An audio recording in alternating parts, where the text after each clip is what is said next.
Hello, everyone. Welcome to our lecture series, The Ism and the Artist. Today, we're going to take a look at Surrealism, which was chosen along with Frida Kahlo. I'm Julia Pfister, and it's great to be here with you. So today, we're going to take a look at Surrealism. And so first, we want to kind of find out what art movements were the Surrealists rejecting. And in this case, they weren't necessarily rejecting it, but kind of they found their ancestry in the roots of Dadaism. And Dadaism was actually Dada was a French term for a hobby horse, and it was a response to the modern age. And they were kind of looking for anti-art, so things that were against everything that was happening there. They were reacting against the rise of the capitalist culture, the war, the current degradation of art. Artists in the early 1910s began to explore new art, or again, this anti-art as described by Marcel Duchamp. And they wanted to contemplate the definition of this. And taking a look at one of the Dada here, this is Man Ray, where he's taken this metronome and added an eye, and it was actually someone he broke up with. And so it was, you could, look back and forth to see what was going on. And then he eventually asked for you to take a hammer and smash it. He wrote, "Cut out the eye from the photograph of one who has been loved, but is seen no more. Attach the eye to the pendulum of a metronome and regulate the weight to suit the tempo desired. Keep going to the limit of endurance. With a hammer well aimed, try to destroy the whole at a single blow." So this whole idea of Dadaism was anti-art. It was also meant to be kind of clever and humorous as well. And this is really where Surrealism kind of came from. Now, it actually originated in the 1910s and early 1920s, and it actually started as a literary movement.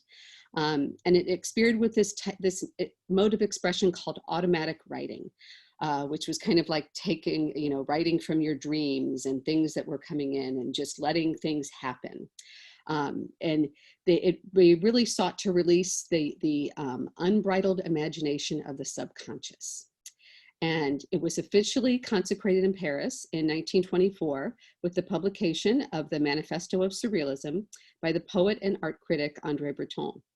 And it really became an international intellectual and political movement as well. Now, André Breton was a trained psychiatrist, and he, along with a few French poets, were influenced by the psychological theories and dream studies of Sigmund Freud and the political ideas of Karl Marx.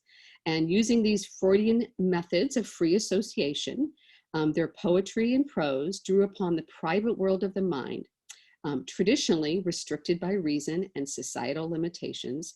And this was also meant to produce surprising and unexpected imagery.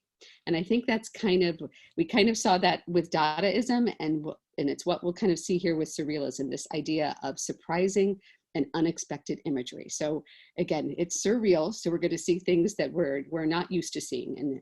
But it all really came out of, again, from this literary movement and idea of releasing our imagination from the subconscious and putting it down in either poetry or prose, and then eventually in art. To the next one there. So we see André Breton here, photographed by Man Ray. And again, he introduced this notion of intuitive art and automatism in his Surrealist Manifesto.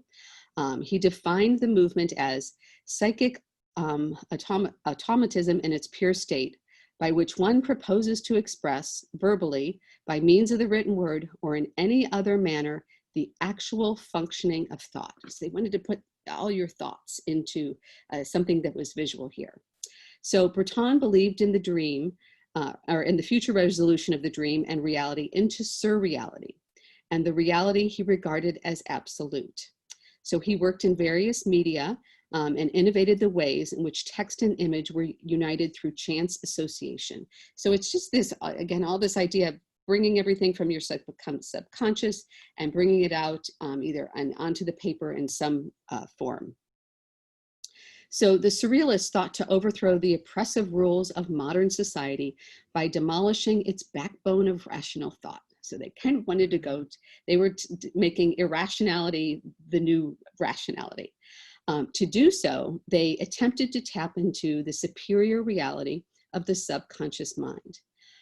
Completely against the tide, said Breton, in a violent reaction against the impoverishment and sterility of the thought process that resulted from centuries of rationalism, we turned toward the marvelous and advocated it unconditionally.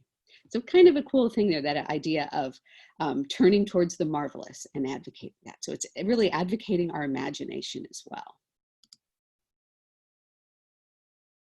So surrealist poets were at first reluctant to align themselves with visual artists because they believed that the laborious process of painting and drawing and sculpting were actually at odds with the spontaneity of this uninhibited expression. However, Breton and his followers did not altogether ignore visual art. They held high regard for artists such as Giorgio de Chirico, Pablo Picasso, Francis Picabia, and Marcel Duchamp, because of the analytic, provocative, and almost erotic qualities of their work. For example, we're taking a look here at Duchamp's conceptually complex Bride Stripped Bare by Her Bachelors. And this was really highly admired by the Surrealists and really is kind of considered a precursor to the movement. So Duchamp was in Dadaism, and so he's kind of bridging from Dadaism to Surrealism. It is, again, we see here, these are these bizarre objects are juxtaposed, and they're actually meant to be very erotically charged. In 1925, Breton supported visual expression by reproducing the works of artists such as Picasso in the journal La Révolution Surréaliste, and organizing exhibitions that also prominently featured painting and drawing. So now we can take a closer look at this. At first sight, it's kind of baffling in its iconography and unclassifiable style. And again, so that's really Dadaism there. Yet this glass construction is not a discrete whole. The Bride Stripped Bare by Her Bachelors, Duchamp intended this to actually be accompanied by a book in order to prevent a purely visual response, so which would help interpret it as well. And so in the upper picture, he actually said in the notes describe it that this hilarious picture is intended to depict the erotic encounter between the bride in the upper panel and her 9 bachelors, which were gathered timidly below in this abundance of mechanical apparatuses we see in that lower portion there.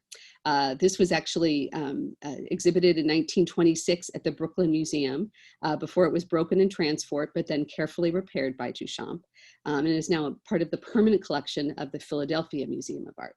So you can kind of see again these objects going into, and then that's this whole idea of surprising imagery. So we're getting that, starting to see what surrealism is. Now, André Masson was a French artist and was one of the most enthusiastic employers of automatic drawing, making a number of automatic works in pen and ink. And Masson experimented with altered states of consciousness with artists such as Antonin Artaud, Juan Moreau, Georges Bataille, and many others who are actually neighbors of his in his studio in Paris. And so this was kind of this expanded field of subjects kind of pervades this visual lexicon of surrealism. But Masson is really considered to have pioneered the automatic drawing technique. They said it was just with this wonderful opulence that we see here, because we see all these different lines coming through. So Masson's graphic automatism was a visual analogy to the automatic writing. A writing method based on speed, chance, and intuition. And in doing so, he revealed a certain amount of reflection and artistic energy. So what we see here are these free association drawings, coming from the mind, these continuous lines that he's doing, and they kind of emerge out of this, maybe some strange and symbolic figures that are, again, these products of an uninhibited mind. And Breton actually considered Masson's drawing akin to his automatism in poetry. So again, it's just the whole idea of letting go. And like we've almost done this with the kids sometimes. If we have to have them close their eyes, we put on music and just let them draw. And so it's just what is coming from the mind and the imagination that comes there. And that was really a big idea behind surrealism. So Miro's Potato of 1928 uses comparable organic forms and twisted lines to create an this imaginative world of all these fantastical figures. So he drew on the idea of free invention, which was encouraged by the Surrealists. Miro developed a style that drew from a highly personalized and psychological references. Often beginning with a recognizable starting point, Miro transformed his subjects through whimsical color and free play with form. So again, this whole idea of the imagination. So Potato is emblematic of Miro's poetic riffs on reality. It takes as its subject a gigantic female figure who stretches her arms wide. She is set against a blue sky and above a patch of earth, perhaps a potato field. The billowing white shape of the figure is attached to a red post in the center of the composition, like a scarecrow on a pole. Miro surrounds his merry potato earthwoman with fanciful decorative objects, some of them which are very earthly and some of which are not. But again, this very organic ideas. So this is where artists were starting to take all these things and making it their own. So Giorgio de Cerco was an Italian artist and writer who was born in Greece. In the years before World War I, he founded the Scuola Metafisica, or metaphysical school, which profoundly influenced the Surrealists. His most well-known works often feature Roman arcades, which we can see here, long shadows, mannequins, trains, and illogical perspective. His imagery reflects his affinity for the philosophy of Friedrich Nietzsche and for the mythology of his birthplace, which was Greece. So his compositions usually had a forced perspective, where mannequins kind of live alongside essential architectural elements, such as palaces or chimneys. However, rarely did we ever see an actual human in sight. His style of painting was considered metaphysical, which was seeking to overcome the appearance of reality. So you can see why the Surrealists would enjoy this, at least that surprising imagery. In 1927, the Belgian artist René Magritte moved from Brussels to Paris and became a leading figure in the visual Surrealist movement. He became well known for creating a number of witty and thought-provoking images, often depicting ordinary objects in an unusual context. His work is known for challenging observers' preconditioned perceptions of reality.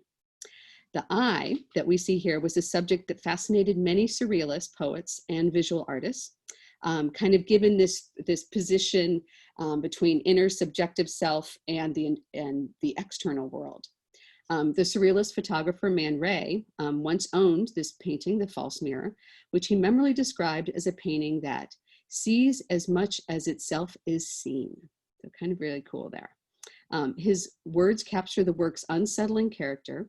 It places the viewer on the spot, kind of caught between looking through and being watched by an eye that proves to be empty. It opens onto a void that, for all its radiant, cumulus, cloud-filled beauty, seems to deny the possibility of human existence. This is another one of Magritte's well-known images, The Treachery of Images. And it kind of cleverly highlights this gap between language and meaning, something that the Surrealists were very interested in. So Magritte combined words and image in such a fashion that he forces us to question the importance of the sentence and of the word. So this picture shows a pipe, and below it, Magritte has painted "Ceci n'est pas une pipe," which is French for "this is not a pipe." And it is not. This painting is not a pipe, but rather an image of a pipe. So he is correct in that. So this masterpiece of Surrealism really creates this three-way paradox out of the conventional notion that objects correspond to words and images. The Treachery of Images belongs to a series of word image paintings by Magritte from the late 1920s. He combined images and text in a style really suggested by both children's books and by his early career in advertising, which really comes across here. The artist kind of laid out his rationale for word image painting in an illustrated text called Words and Images. So there's a whole book on this, which is really fascinating. This one you'll probably recognize. So Magritte painted the Son of Man as a self-portrait. The painting consists of a man in an overcoat and a bowler hat standing in front of a short wall, beyond which is the sea and a cloudy sky. The man's face is largely obscured by a hovering green apple. However, you can see the man's eye, his left eye, just peeking over the apple. And the other subtle feature here is that his left elbow actually appears to bend backward at the elbow. So kind of, again, just the more you look at it, it's this whole idea of surrealism. About this painting, Magritte said, "At least it hides the face partly. Well, so you have the apparent face, the apple hiding the visible but hidden, the face of the person. It's something that happens constantly. Everything we see hides another thing. We always want to see what is hidden by what we see. There is an interest in that which the hidden and that which the visible does not show us. This interest can take the form of a quite intense feeling, a sort of conflict, one might say, between the visible that is hidden and the visible that is present." So again, this whole idea of letting your imagination come down into writing and into painting. And this is certainly one of Surrealism's most recognized images, along with this one by Salvador Dali. Dali was both an author, an artist, and a provocateur.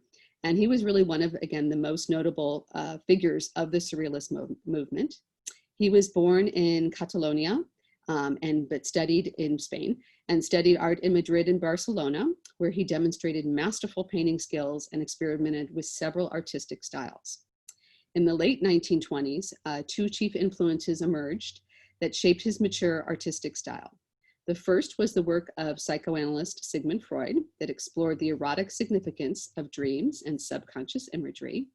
And the second was his introduction to the Paris Surrealists, a group of artists and writers who again sought to unlock the creative potential of the human unconsciousness. So again, this is probably one of the most iconic and recognizable paintings of Surrealism, frequently referenced in popular culture.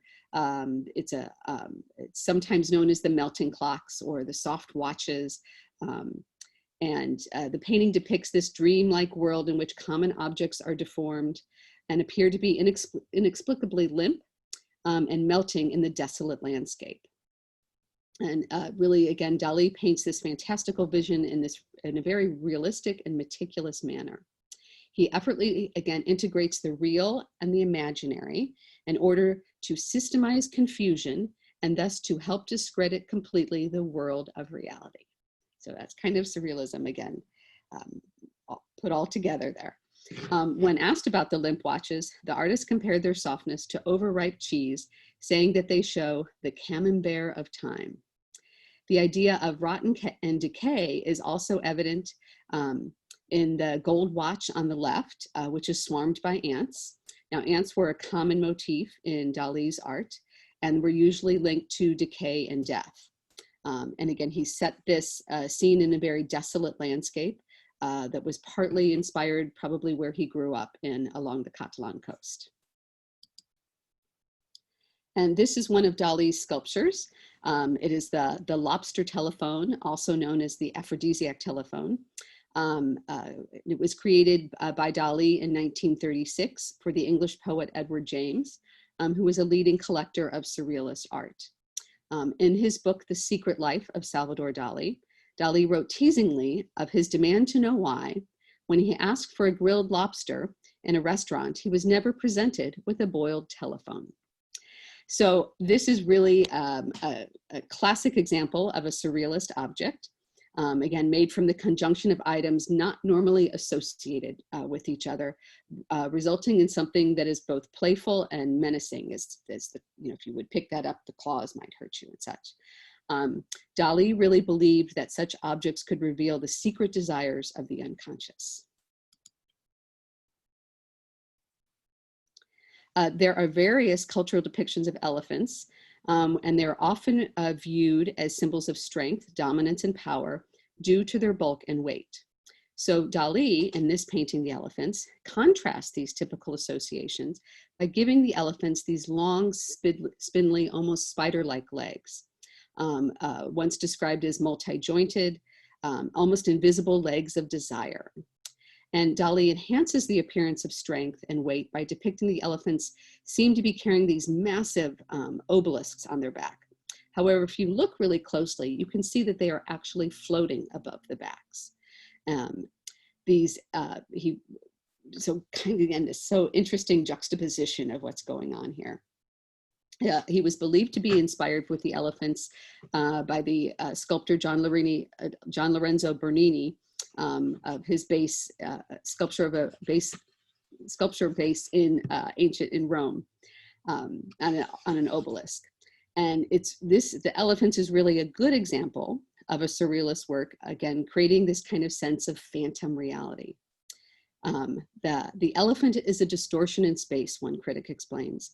Its spindly legs contrasting the idea of weightlessness with structure, contrasting weight and space. So just kind of fascinating, just again, this exploring our subconscious. So in 1925, Andre Breton, who was again the surrealist writer and poet, declared Picasso as one of ours. And this was in his article, La Surrealism and the Painter, published in one of his surrealist publications. Les Demoiselles d'Avignon was reproduced for the first time in Europe in this same issue. So it's kind of the first time it's being seen.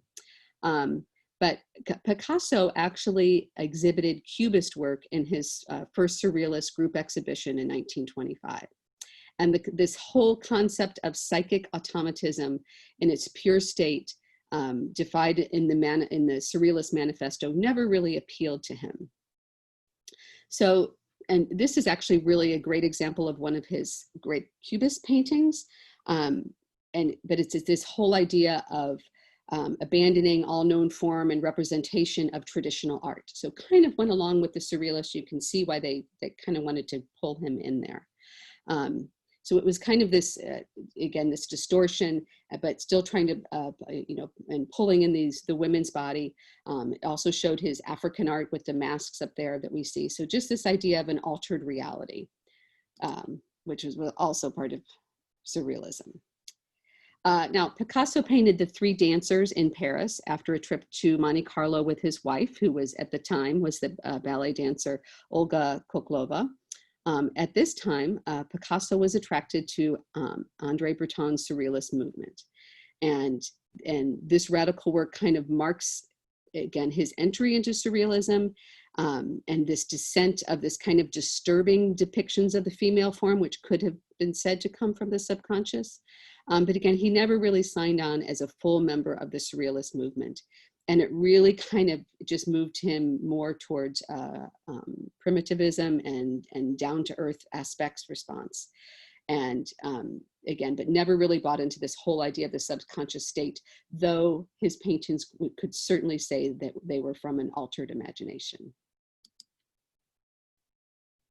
There were also several female surrealists. This is Leonora Carrington. She was actually from upper class British society, against which she rebelled. She learned to paint in Florence, and her paintings depict her universe with elements from her own life. She wants to escape from her life into this fantasy world. This was painted when she was 20, and it includes several highly personal images. Chief among these is the rocking horse, which refers to the one in her childhood nursery. The horse seen through the window can be traced to the concept of a magical white horse, to the Celtic legends that Carrington learned from her Irish mother, and is also an emblem of freedom and escape for her. So escaping her upper crust upbringing. Lactating hyena also appears in several of Carrington's paintings, and here is paying homage to herself as she envisions herself as a priestess or a goddess. Now, Carrington actually lived most of her life in Mexico City and was one of the last surviving participants of the Surrealist movement of the 1930s. She was actually also a founding member of the women's liberation movement in Mexico in the 1970s. So fascinating if you can follow up on any of these artists. And this is another very unusual sculpture. Merit Oppenheim was born in Switzerland, and moved to Paris when she was 19. And there she met several of the Surrealists and began exhibiting with them in 1933. She also served as a model for many of Man Ray's most intriguing photographs. Oppenheim was really kind of distressed by the flurry of publicity that came about after this exhibition of her notorious teacup. During the next 20 years, she actually did very little art due to a lack of self-confidence and isolation. A lot of this due, though, to living in World War II, living in Switzerland during World War II. This was actually meant to show an object with symbolic function. But it also kind of gives you that sense of revulsion, because would you, could you really drink from this, and would you even want to, just to have the fur and the hair in your mouth? So again, the imagination coming through. And here we see Frida Kahlo, who we'll be talking about in our next lecture. She was a Mexican painter, mostly known for her portraits, self-portraits, and also works inspired by the nature and artifacts of Mexico. In this self-portrait with thorn necklace and hummingbird, it kind of has a lot of symbology going on in there. A bird often symbolizes freedom and life, especially a hummingbird, which is colorful and usually always hovering above beautiful flowers. But in this painting, the hummingbird is black and lifeless, and so it might be a symbol of Frida herself. Frida spent most of her life in physical pain after a bus accident that happened when she was 18. After that, she endured about 35 operations to fix her body. And she spent so many years bedridden and was actually not able to bear children, which was really painful for her. And this painting is actually really about her suffering that we see. And we have another one of Frida's. This also came under another name of What I Saw in the Water. And in one conversation with her friend Julian Levy, she explains this painting. It's an image of passing time and childhood games in the bathtub and the sadness of what had happened to me in the course of my life. So it's almost like her entire life in this bathtub. And again, this idea of surrealism, she was she never herself considered herself a surrealist, but she certainly, again, was pulling from her imagination and from her thoughts and how to channel her pain and everything that she had to endure here. So if you take a look at the painting, we can see she's right there in the middle. Her parents are over to the right. We see some Aztec imagery up there in the bird. That was a New York tower, because she lived there with her husband, Diego Rivera. So again, just all this idea of things coming from your subconscious is what we see in here. So this really did classify her in the surrealist category.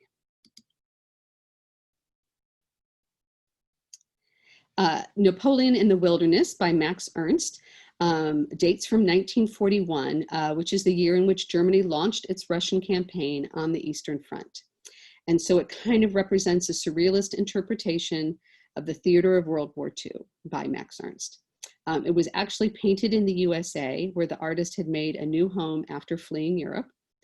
He shows us here this fantasy world, combining references to different historical epochs and cultures.